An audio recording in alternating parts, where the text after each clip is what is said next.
कहते हैं ना, कुछ कहानियां सिर्फ सुनी नहीं जाती, दिल की गहराइयों में महसूस की जाती हैं। कभी मुस्कुराती हैं, कभी रुलाती हैं, और कभी हमें अपने बारे में बहुत कुछ सिखा जाती हैं।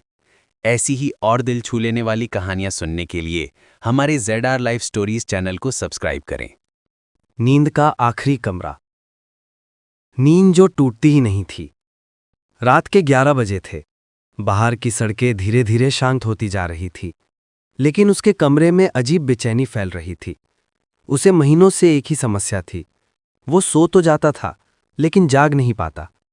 यानी सुबह उठ जाता था, पर उसके भीतर हमेशा एक थकान, एक भारीपन रहता था, जैसे रात को सोया ही ना हो, या जैसे वो किसी ऐसे कमरे में जाकर सोता हो जहां उसकी आत्मा लौटने में देर कर दे। धीरे धीरे उसे महसूस होने लगा कि हर दिन उसकी नींद लंबी होती जा रही है। 8 घंटे से 10, 10 से 12, 12 से 14 घंटे। कभी कभी तो ऐसा लगने लगा कि अगर किसी दिन वो जागा ही ना, तो शायद उसकी नींद उसे हमेशा के लिए पकड़ लेगी। एक रात उसने निश्चय किया, आज वो अपनी नींद का पीछा करेगा। हाँ, अपनी नींद का। उस रात जो पहली बार हुआ, उसने खुद के सामने एक कैमरा, एक रिकॉर्डर और अपनी धड़कन ट्रैक करने वाला छोटा सा मॉनिटर रखा और बिस्तर पर लेट गया। कमरे की लाइट बंद होते ही जैसे हवा भारी हो गई, सांसें थोड़ी थोड़ी थमने लगीं। उसकी आंखें धीरे धीरे बंद हो गईं, लेकिन जिस क्षण नींद ने उसे घेरा, एक झटका लगा। वो अपने कमरे में नहीं था। वो किसी पुराने, धूल भरे गलियारे में खड़ा था, जहां दीवारों पर टंगे घंटे बिना हवा के हिल रहे थे और टन टन की धीमी आवाज दे रहे थे, जैसे नींद उसे कहीं ले आई थी। नींद का पहला कमरा। उसके सामने एक लकड़ी का दरवाजा था, जिस पर लिखा था कमरा नंबर 1, अधूरी यादों का कमरा। दरवाजा अपने आप खुल गया। अंदर उसने देखा, वो खुद बैठा था।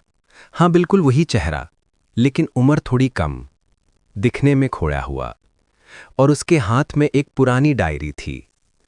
उसने कहा, तुम देर से आए हो, बहुत देर से। वो चौंक गया, पूछा, तुम कौन हो? वो बोला, मैं तुम्हारी पहली खोई हुई नींद हूं, जो तुम्हें हर रात ढूंढती है।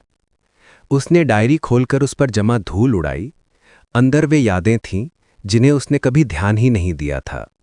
वो रातें जब वो किसी को याद करके रोया था, वो बातें जो उसने कभी किसी को नहीं बताईं, वो सपने जो अधूरे रह गए।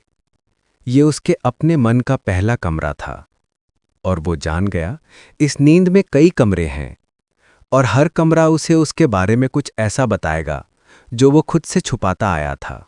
दूसरा कमरा, जहां आवाजें ही आवाजें थीं। जैसे ही वो बाहर निकला, गलियारा और लंबा हो गया। अब एक नया दरवाजा सामने था। कमरा नंबर 2, उन आवाजों का कमरा जिन्हें तुमने कभी सुना नहीं। अंदर अंधेरा था। धीरे धीरे फुसफुसाहटें सुनाई देने लगीं। तुम ठीक हो? तुम थक गए हो? तुम अकेले नहीं हो? ये वे आवाजें थीं जो उसके आसपास के लोगों ने कभी धीमे से कही थीं, लेकिन वह अपनी व्यस्तता, अपने दर्द और अपनी दुनिया में इतना खोया रहा कि कभी सुन नहीं पाया। इस कमरे ने उसे एहसास कराया कि वह अकेला नहीं था, पर उसने खुद को अकेला बना लिया। तीसरा कमरा, नींद का सबसे डरावना सच। अब सामने जो दरवाजा था, उस पर ताला लगा था। ताले पर लिखा था, कमरा नंबर 3, वो सच जिससे तुम हमेशा भागते रहे। अंदर जाकर उसने देखा, दीवारों पर सिर्फ उसके ही सपने टंगे थे, जो उसने कभी पूरे करने की कोशिश भी नहीं की। सपने धूल से ढके, अधूरे, रोते हुए लग रहे थे। अचानक पीछे से किसी ने कहा, अगर तुम जागते तो शायद ये सपने जिंदा होते। उसने मुड़कर देखा, वो खुद था, पर इस बार बूढ़ा, थका हुआ, हार मान चुका। उसकी ही बूढ़ी आवाज ने कहा, तुम नींद में रहते हो, जागने से डरते हो, जीने से डरते हो। ये कमरा उसे सबसे ज्यादा चुभा। चौथा कमरा, मुलाकात उस कमरे से जहां कोई नहीं होना चाहिए था। ये दरवाजा बिल्कुल सफेद था। कोई नाम नहीं, कोई ताला नहीं, कुछ नहीं, जैसे ये कमरा खुद उसका इंतजार कर रहा था। अंदर एक खिड़की थी, और खिड़की के पास एक परछाई खड़ी थी।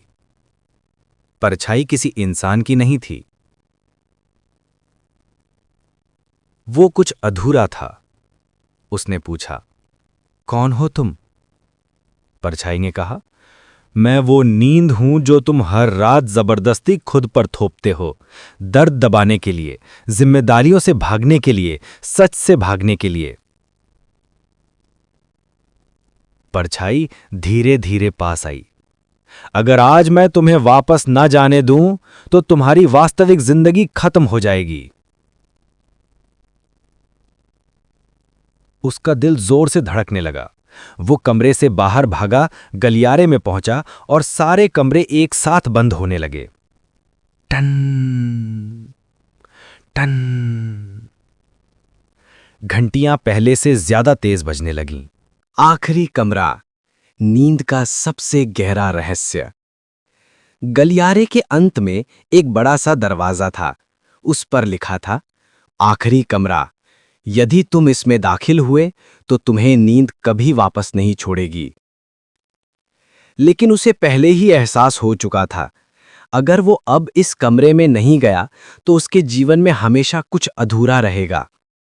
वो अंदर गया और तभी सब कुछ शांत हो गया।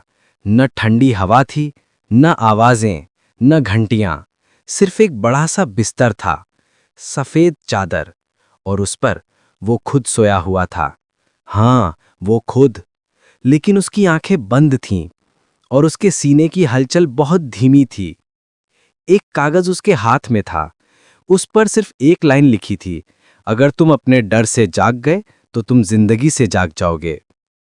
वो कांप गया, समझ गया ये पूरी नींद उसका मन था।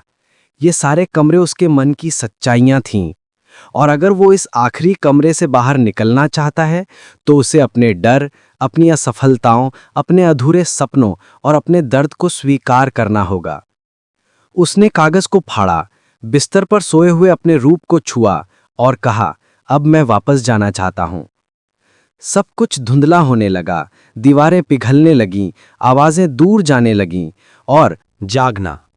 सुबह 6:70 पर उसकी आंख खुल गई।